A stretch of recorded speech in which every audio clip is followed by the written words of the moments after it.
selama era Pak Jokowi, walaupun harga batu bara tinggi, produksi batu bara tinggi, sawit juga lagi tinggi, kenapa malah penerimaan pajak kita atau tax ratio kita terus turun? Kenapa nih, ada masalah apa? Kenapa kok orang-orang kaya, kita lihat orang terkaya kekayaannya sampai berapa ratus atau berapa ribu triliun gitu kan sendirian.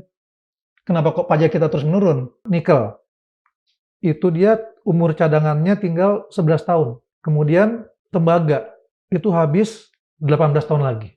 Timah, tahun 2046 atau 21 tahun lagi habis. Bauksit 38 tahun lagi. Batu bara 60 tahun lagi. Ternyata dari tambang nikel, besi, aluminium, timah, tembaga, emas, batu bara, itu pendapatan kita nih total 370 triliun. Saya coba simulasi nih. Profitnya itu kita bagi dua. 50-50? 50-50. Itu kita dapatnya atau nggak berapa? 570 triliun. Per tahun? Per tahun. 200 T tambahan dari kita ambil di tambang buat menyiapkan hilirisasi si produk ini agar nilainya lebih tinggi lagi, ekspor lebih tinggi lagi, sehingga total PNBP-nya kita dapat tambahan 365 T. Dengan total tambahan 500 T setahun dari konsep tambang yang seperti ini, itu sudah akan sangat membantu dari penerimaan negara kita, Bang. Revisi Undang-Undang Minerba lebih mudah dibanding di era Jokowi? Iya, di era Jokowi hampir nggak mungkin. Karena banyak pemain tambang yang menjadi menteri-menteri berkuasa kan, menteri paling berpengaruh di kabinet.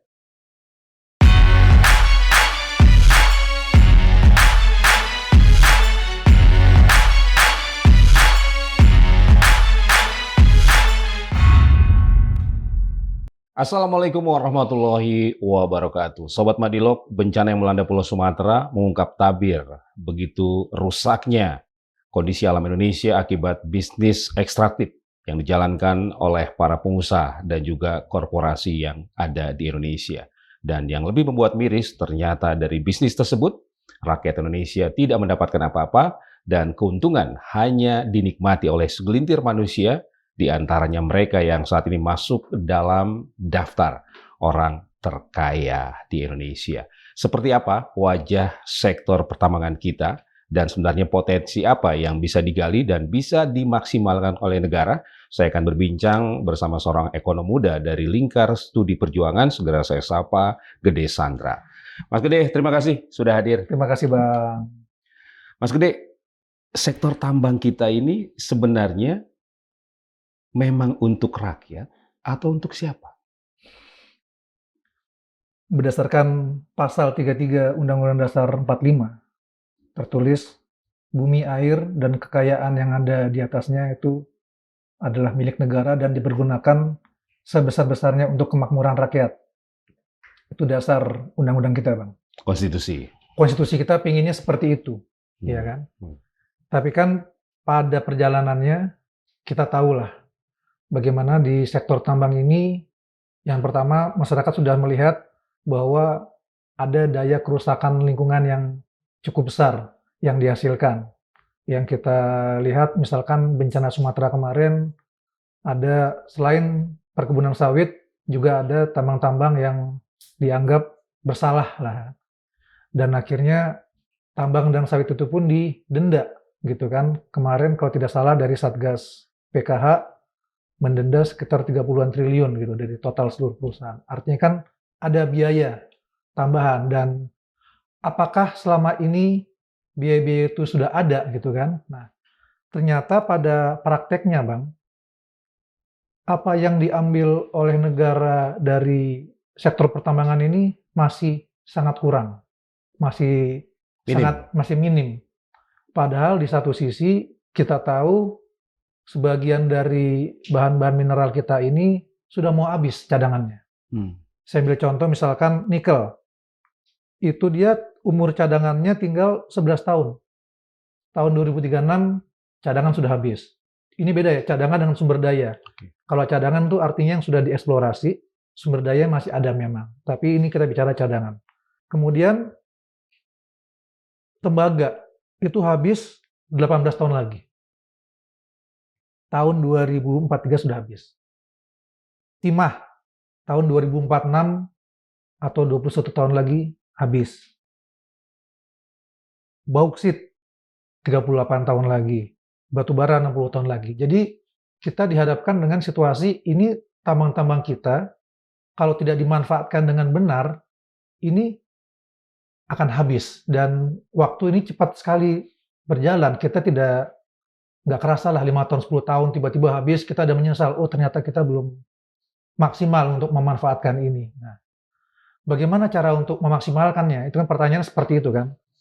Jadi saya sudah menghitung di simulasi data itu.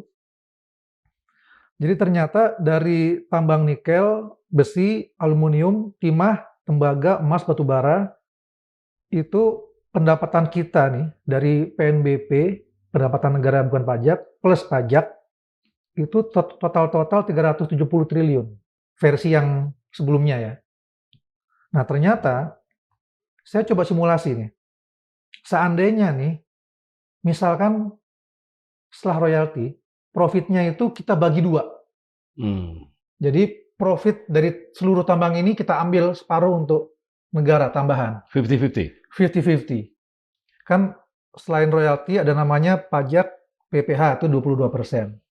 Nah, untuk sampai 50% atau 50-50 ini bisa nih kita tambahkan misalkan, oh bagian pemerintah pusat untuk untuk profit. Itu ada tuh dalam unsur PNBP. Mungkin kan. Masalahnya kemarin angka itu cuma 2%, 3% gitu. Nah, seandainya ini bisa kita maksimalkan, sehingga 50-50, itu kita dapatnya atau nggak berapa? Dari semua tadi jenis tambang. 570 triliun. Per tahun? Per tahun. Artinya ada tambahan 200 triliun, hampir 200 triliun.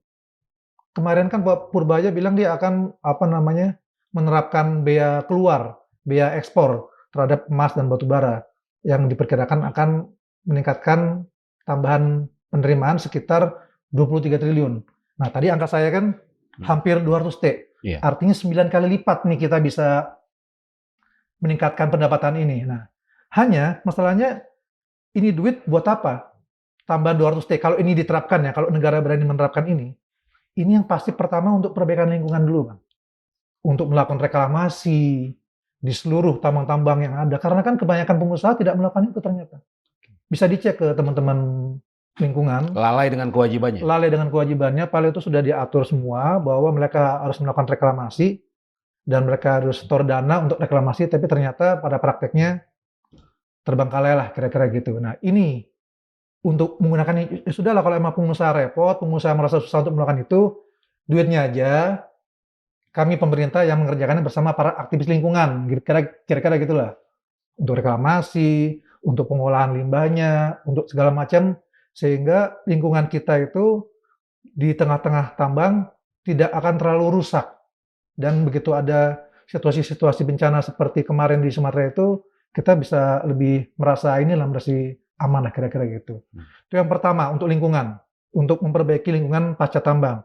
Dan yang kedua, yang paling penting dan bagian terbesar dari duit tambahan 200 T ini adalah untuk menyiapkan industrialisasi, hilirisasi dari seluruh produk tambang ini. Karena kebanyakan produk tambang ini kita nggak ada industri hilirnya. Sebagai akibatnya, misalkan contohnya aluminium, kita banyak cadangannya, mungkin hampir nomor 7 di dunia. Tapi sampai sekarang kita masih impor tuh produk-produk aluminium. Begitupun tembaga, begitupun timah.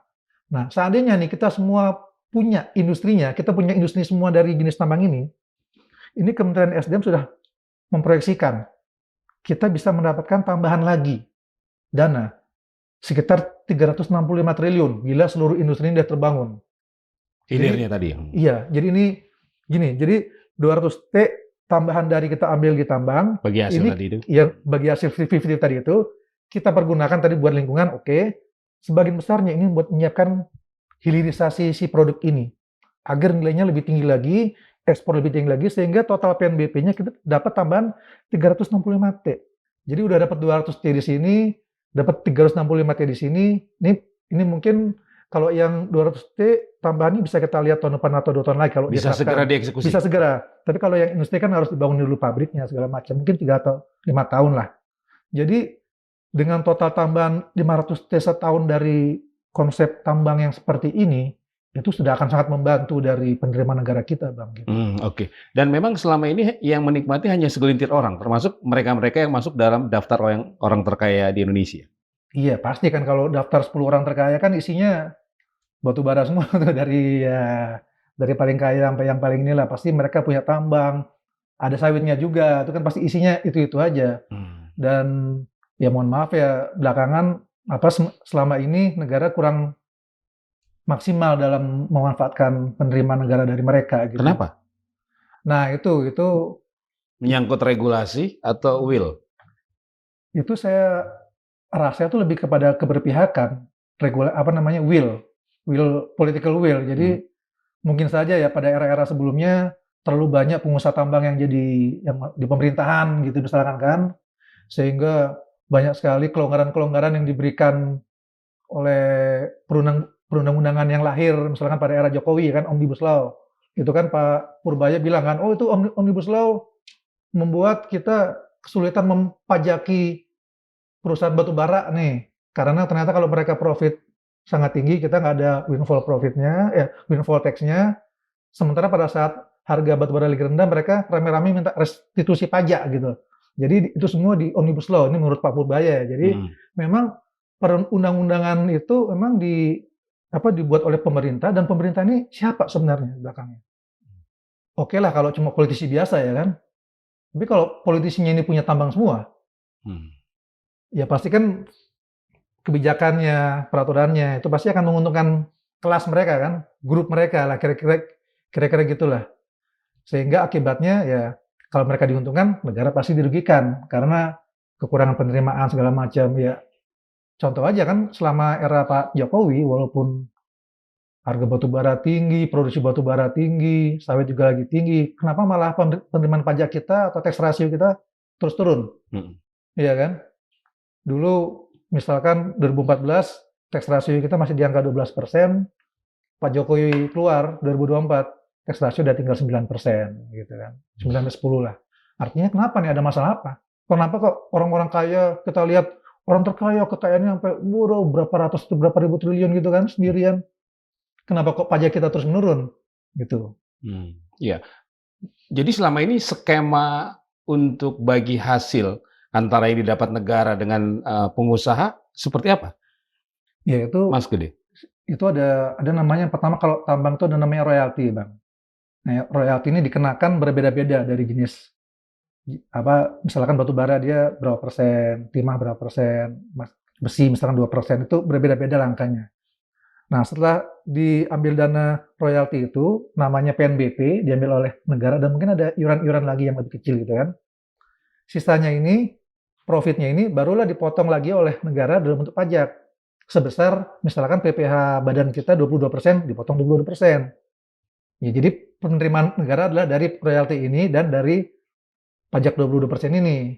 Yang setelah saya hitung-hitung, ternyata umumnya nih ditambang itu, kalau ini digabungin ya paling 30%-an dari profit gitu kan, kita inginnya separuh tadi kan, jadi masih ada sisa tuh yang perlu kita tarik. Saya sih usulnya mungkin tambahannya bisa dana lestari kah, atau dana hilirisasi. Jadi tujuannya untuk 50-50 aja Bang.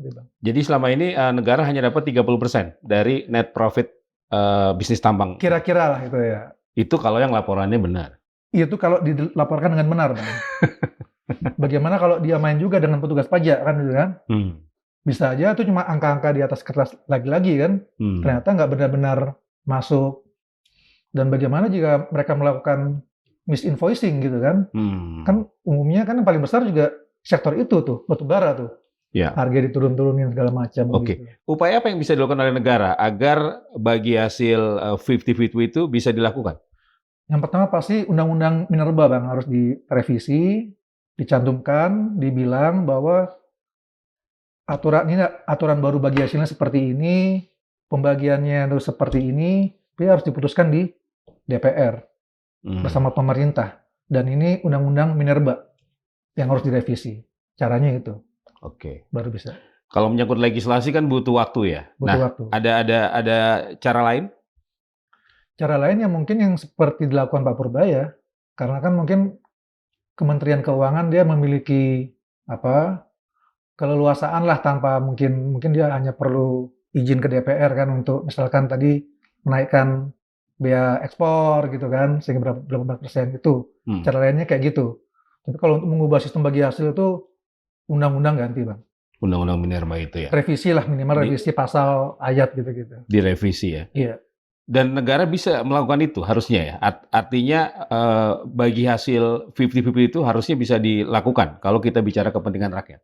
Sangat bisa, Bang. Dan bisa. Filipina itu sudah kayak gitu. Filipina untuk kontrak-kontrak tambang yang baru, itu dia sampai ke 50-50 gitu. Jadi kalau dihitung royaltinya berapa, pajak berapa, oh masih kurang sekian belas persen nih, pengusaha disuruh bayar yang Sisanya. tambahan ini sampai 50-50. Artinya ini bukan hal baru lah di seluruh dunia gitu. Dan ini bukan, kan orang ada yang bilang, oh ini lo mau lakukan nasionalisasi, ini bukan nasionalisasi. Ini kalian masih punya perusahaannya, sahamnya masih saham-saham kalian, negara cuma mau iuran lebih aja. 50-50. Kita mau 50-50 gitu. Oke. Selain Filipina ada contoh di negara lain, Mas Gede? Di Afrika itu bahkan mungkin dia kalau dia tuh lebih, ada beberapa negara dia lebih ini dia, royaltinya tuh dibuat tinggi banget, misalkan 15%, nanti PPh-nya itu juga lebih tinggi daripada kita kan 22% ya. Jadi buat PPh-nya 35% gitu kan. Jadi kalau kita jumlahkan ini, dia udah nggak perlu lagi tuh sampai, dia kadang-kadang udah lewat 50% gitu. Jadi tiap negara punya cara, punya gaya ya kan, dan toh dengan cara setelah melakukan itu juga investor asing tetap masuk ke sektor tambang mereka karena masih untung kan, Bang.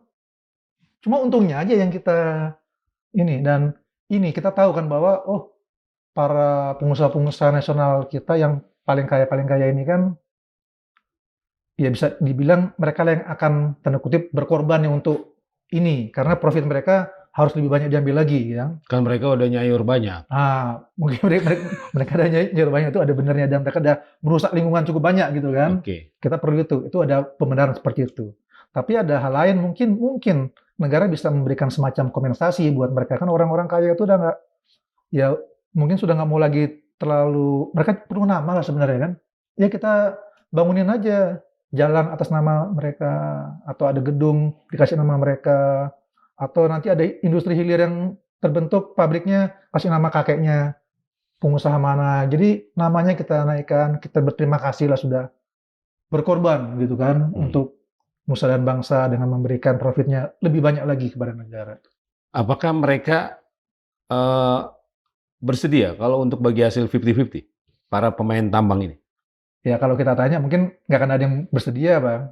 Oke. Nah, cuma kalau misalkan Pak Prabowo tuh yang manggil atau bareng Pak Purbaya dengan ada sedikit-sedikit gayanya Pak Prabowo lah, cara mempersuasinya kan juga kita lihat enak lah gitu kan. Jadi negara harus tegas begitu ya? Harus tegas. Karena bagaimanapun yang mereka kaya dari tanah ini gitu. Pasal 33 bilang tanah ini bukan tanah mereka, ya kan? Kenapa mereka nggak mau? Dikuasai oleh negara. Iya. Negara lah yang mengatur. Sebenarnya negara yang kuasa ya kan? Negara yang kuasa, negara yang mengatur. Dan untuk sebesar-besarnya kemakmuran rakyat. Rakyat belum makmur sekarang. Bener kan? Terutama di sekitar tambang apalagi kita lihat kan. Kemiskinan masih luar biasa. Kenapa malah kampung-kampung miskin ada di dekat tambang? Ya mungkin ada yang bagus kayak di Maluku Utara mungkin ya. Tapi kalau kayak di Papua, di Sulawesi lain itu kayaknya masih cukup susah gitu. Jadi itu, Bang. Mas Gede, sebenarnya bagaimana rakyat bisa mengetahui, mendapatkan data misalnya di sektor pertambangan, misalnya di nikel, batu bara, ataupun mineral yang lain itu, bahwa memang ada fairness lah dari para pengusaha. Berapa yang mereka keruk, berapa yang mereka jual, berapa yang mereka store ke negara. Gimana rakyat bisa tahu itu ya? Wah, itu kalau rakyat biasa susah, Bang. Itu peneliti kayak kita aja harus mencari ada mekanisme apa misalnya? Apakah misalnya dinas SDM setempat kan apakah ada laporan berkala? Dia selalu lapor. Dia namanya perusahaan tambang yang legal ya. Itu dia akan ada laporan rutin tribulanan, bulanan. Itu dinas-dinas tambang lokal itu mereka akan minta laporan itu. Gitu. Untuk aktivitas pertambangan mereka. Iya. Jadi wajib untuk melaporkan aktivitas pertambangan. Oh, eksplorasi sudah sejauh mana? Dilaporkan eksplorasinya. Oke. Oh, sudah mulai eksploitasi, mengeruk ya. Berapa banyak nih yang dikeruk dalam kuartal ini? Dilaporin. Berapa banyak nih yang sudah diekspor? Laporin. Itu semua ada datanya di Dinas ESDM. Dan itu harusnya tersentral semua ke pusat. Nah, kita tinggal pakai data itu aja. Itu kalau masyarakat ingin memantau ya, oh ternyata si perusahaan X ini kok dia produksi sebanyak ini, kok cuma bayar segini, misalkan kan. Bisa ketahuan tuh oleh LSM-LSM, dia tinggal minta datanya ke dinas, dia tinggal ngecek misalkan ke pajak gitu kan, atau ke mana, gitu, Kementerian Keuangan. Ketahuan tuh, oh ada gap tuh, dia kurang nih bayar pajak atau kurang bayar apa gitu. Hmm. Itu berarti ke Pemda ya? Pemda, dinas-dinas. Itu bisa dipercaya? Angka-angkanya? Nah, pertanyaan berikutnya adalah, benar nggak mereka bermain nggak dengan data itu, benar nggak datanya seperti itu? Nah, mungkin ini perlu lagi audit setelah itu kan, biasa kan, apa pengawasan dari LSM atau dari media massa, kalau ada kebocoran-kebocoran, info-info whistleblower itu bisa dinaikkan segala macam. Kalau dari laporan keuangan perusahaan, Mas Gede, bisa Bisa, dan ditelisik? ya Pak Purbaya kan juga sudah menginstruksikan kepada seluruh perusahaan di Indonesia untuk memberikan laporan keuangan yang sistematis, yang sama standarnya, dan tidak ada perusahaan yang tidak melaporkan. Nah, ini juga modal kita nih, artinya kita tahu benar kan, berapa sih sebenarnya profit mereka, berapa sih omset mereka, ya Pak Purbaya juga pengen tahu itulah kelihatannya kan. Kita pakai data ini aja. Jadi kita punya tadi data di dinas mengenai produksinya, kita punya data laporan keuangannya di Kementerian Keuangan, harusnya nggak bisa lolos ya. Kecuali ya mereka bermain dengan lebih sophisticated lagi ya. Misalkan dengan apa namanya, ya kong kali kong, pasti mereka kong kali kong lagi kan. Makanya pengawasan kepada aparat juga penting juga. Kita tidak punya sistem yang terintegrasi terkait dengan sektor pertambangan ini. Ada sistem yang terintegrasi lebih kepada mapping, misalkan ada namanya untuk mengetahui, oh ini IUP ini ada di pulau mana, luasnya berapa, itu ada tuh mereka petanya tuh, namanya MOMI sama MODI.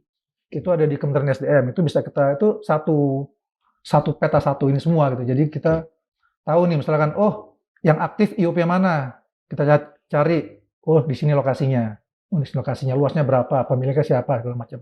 Sebatas itu Bang. Tapi kalau produksinya, omsetnya, nggak ada. Belum ada yang terintegrasi, belum ada. Yang bisa buat terintegrasi semacam itu mungkin hanya Kementerian Keuangan ya. Setelah mereka mendapatkan laporan keuangan dari perusahaan. Tapi hati-hati juga nih mengenai laporan keuangan. Harus benar-benar cek itu harus laporan yang sebenarnya. Karena kan biasa perusahaan membuat banyak laporan keuangan kan, terutama untuk menghindari kewajiban-kewajiban pajak. Gitu. Iya, iya. Dan selama ini negara juga belum pernah melaporkan kepada rakyat ya, dari sektor pertambangan ya, yang secara umum. Artinya berapa yang negara dapat dan berapa yang sudah dirasakan oleh rakyat kembali begitu. Negara itu melaporkan itu biasanya di nota di namanya laporan keuangan pemerintah pusat, LKPP. Itu setiap tahun dilaporkan oleh pemerintah ke DPR, disetujui DPR dan sudah diaudit BPK. Di situ ada tuh, tapi umum banget. Dia cuma bilang, oh PNBP sektor pertambangan sekian ratus triliun, udah. Nggak ada tuh yang lebih detail. Dari mana. Mungkin kalau kita mau nyari lebih detail lagi, bukan di LKPP, tapi harus nanya ke pajak kali, ke Kementerian Keuangan gitu. Tapi kalau laporan yang bisa dibaca publik, tadi yang Bang Bargi tanya tadi soal negara menjelaskan berapa pendapatan tuh, ada itu. Di LKPP namanya, Laporan Keuangan Pemerintah Pusat, terbit tiap tahun. Oke. Tapi kalau kita melihat daftar orang terkaya Indonesia yang lebih banyak di sektor pertambangan itu, sebenarnya kita bisa mendapat gambaran ya, berapa besarnya sektor ini seharusnya menyumbangkan untuk negara ya? Betul, iya tuh sangat. Jadi kan kita bisa melihat, oh ini kenapa yang pertumbuhan kekayaan mereka kok luar biasa gitu kan. Sementara kok rasio pajak kita makin turun. Dari dua hal itu kan nggak beres. Kan harusnya kalau mereka makin kaya, pajak kita meningkat gitu ya kira-kira gitu ya. Tapi kenapa rasio pajak makin turun nih kan? Masalahnya apa kan? Apa tadi itu, apa mekanisme pembagiannya kurang banyak buat negara, apa angkanya benar segitu tapi nggak di-store seperti itu, atau ada hal-hal lain, kong kali kong lain dalam hal itu gitu.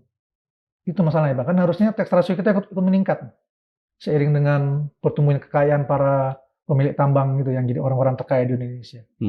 Iya.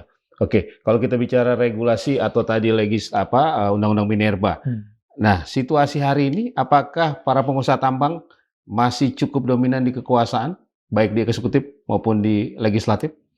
Saya lihat kalau di era Pak Prabowo sudah tidak seperti yang kemarin sih. Di era Jokowi. Kalau era Jokowi kan hampir semua menteri itu, menteri-menteri pentingnya itu kan pemilik tambang semua itu. Iyalah kan, tahulah Bang Margi kan siapa-siapa ya orang-orangnya kan. Kalau sekarang enggak sih ya. Hampir nggak ada ya. Jadi kalaupun harus melakukan revisi undang-undang minerba, Lebih mudah sekarang. lebih mudah dibanding di era Jokowi. Iya, di era Jokowi hampir nggak mungkin. Karena banyak Betul. pemain tambang Yang menjadi menteri-menteri berkuasa kan, menteri paling berpengaruh di kabinet. Itulah akhirnya terjadi Omnibus Law. Omnibus Law, terus revisi Undang-Undang Minerba gitu kan, yang menguntungkan mereka waktu itu kan, gitu. Artinya kalau dulu bisa direvisi, revisi lagi lah sekarang.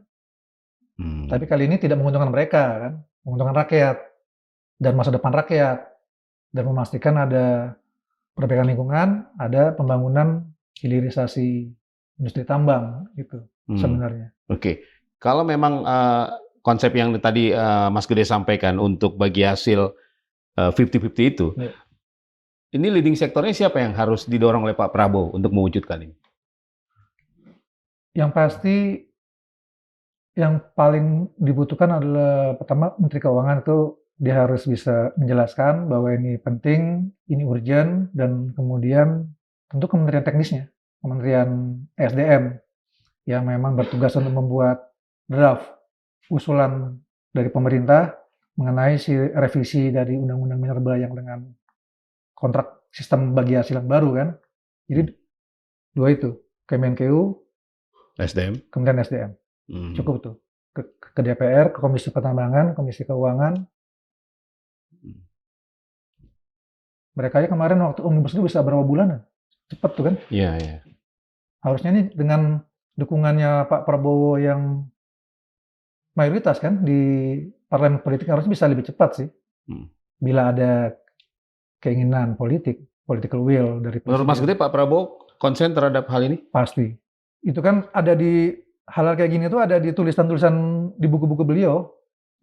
Buku-buku yang zaman-zaman dulu lah, tahun-tahun 2010-an, Paradoks Indonesia dan buku-buku lain.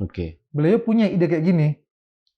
Nah, dan saya rasa akan setuju gitu kalau misalkan ada hal seperti ini gitu kan. Termasuk tadi bagi hasil. Bagi hasil pasti akan sangat setuju beliau. 50-50 itu antara pengusaha dengan negara. Betul. Ya karena kan beliau sebagai pengusaha sendiri baru saja merelakan lahannya 90.000 hektar konsesi beliau di Aceh itu kan. Dia menunjukkan dia sebagai pengusaha dia rela nih. Kasih contoh dulu. Contoh. Artinya kan apa? Lu kenapa nggak pada contoh gua, kira-kira gitulah. Ya kan kita juga bisa bilang presiden aja rela kok ngasih 90.000 hektar, kan dia udah bayar berapa banyak tuh pas itu untuk lahan tersebut. Jadi teladanan ini yang harusnya dicontoh diteladani oleh para pengusaha kita, para orang-orang terkaya kita. Malulah harusnya buat presiden. Untuk mewujudkan konsep bagi hasil 50-50 di sektor tambang ini, perlu dilakukan audit tambang nasional dulu nggak, Mas Gede, kira-kira? Sebenarnya itu mungkin sudah rutin dilakukan ya, cuma kalau bagus juga kalau kita bisa melakukan satu proses lagi yang lebih real, yang lebih aktual ya, karena kan takutnya data-data ini juga data lama, takutnya juga, jangan-jangan ada produksi lain yang belum tercatat atau apa, sehingga kan nggak kehitung gitu kan. Bagus juga tuh, harus kita lakukan, kita audit ulang lagi semuanya lah. Sebenarnya berapa sih kekayaan kita? Sebenarnya berapa sih kekayaan kita yang diekspor?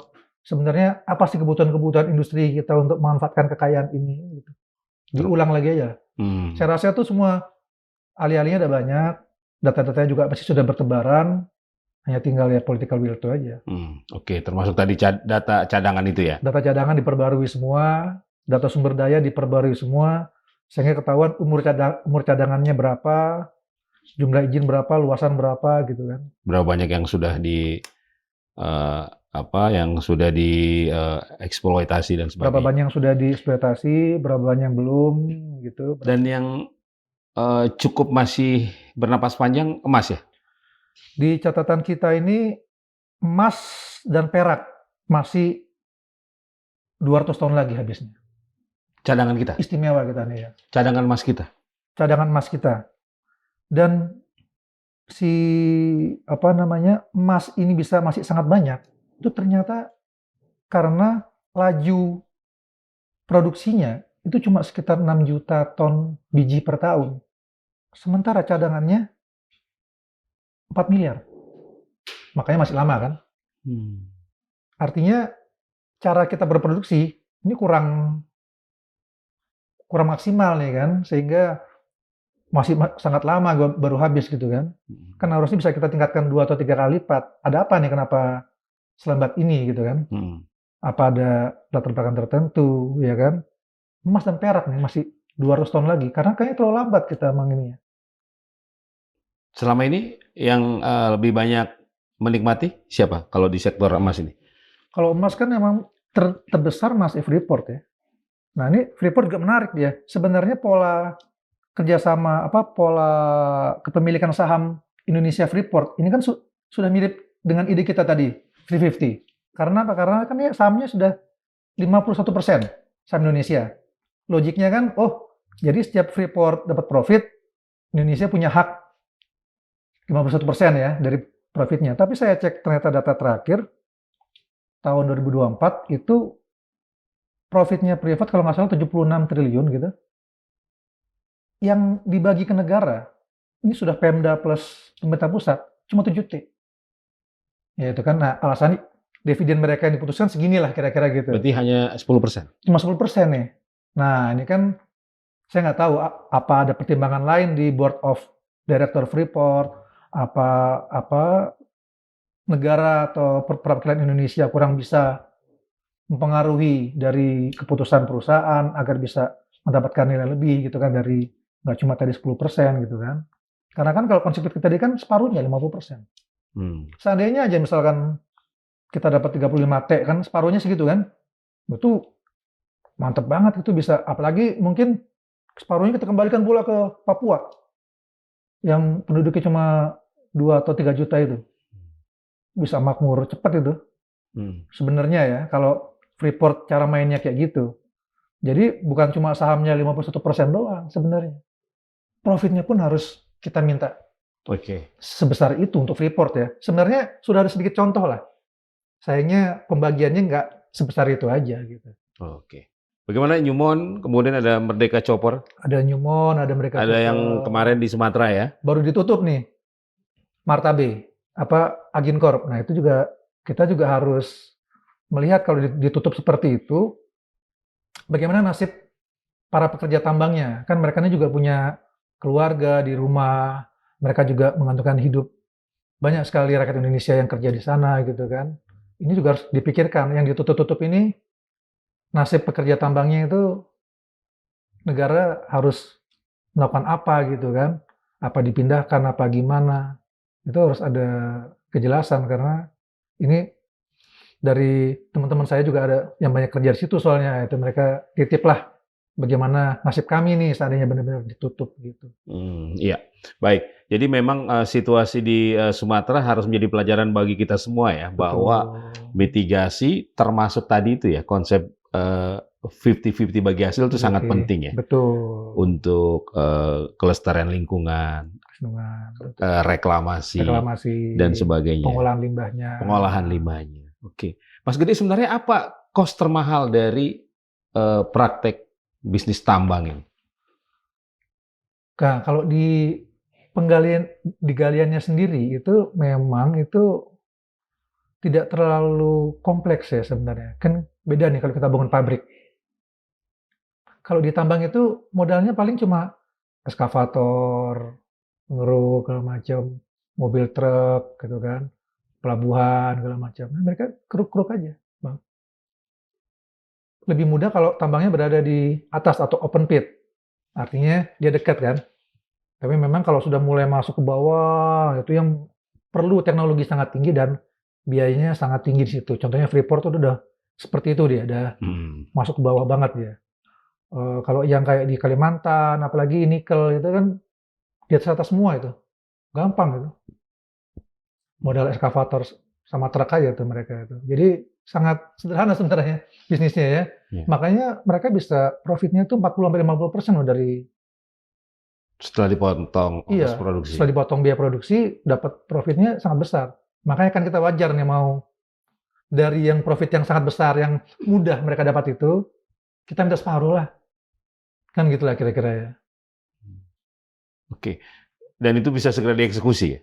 Kalau itu bisa langsung ya, undang-undangnya. Apalagi kan negara sedang butuh uang nih. Apalagi negara sedang butuh uang, apalagi negara sedang merencanakan banyak proyek yang ratusan T itu bisa sangat membantu kalau kita lakukan itu dengan cepat.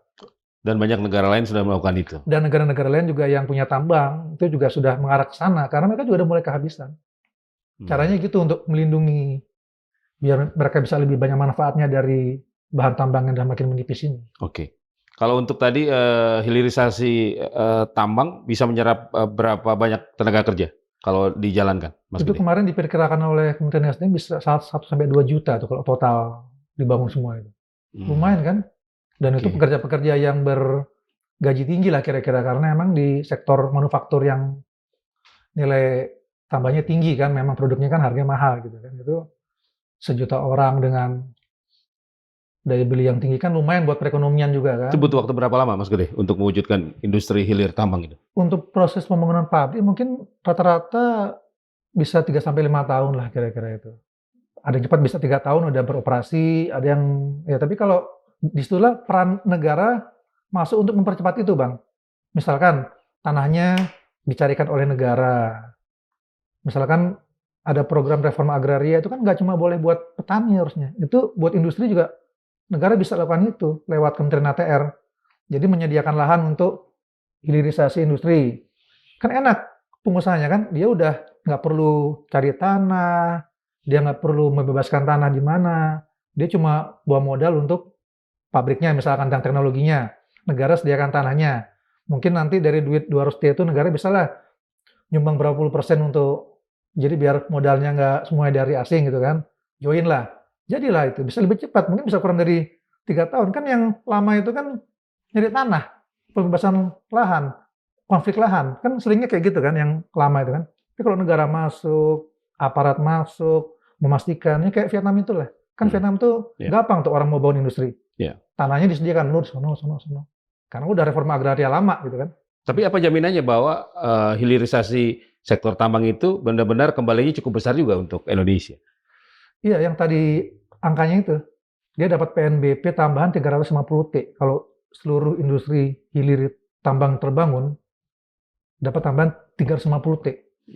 Okay. Itu fresh, dari bukan utang, bukan majaki yang sudah ada, tapi ini industri baru tumbuh, kita cuma ambil PNBP-nya aja. Ini belum pajaknya ternyata ya, baru PNBP-nya aja.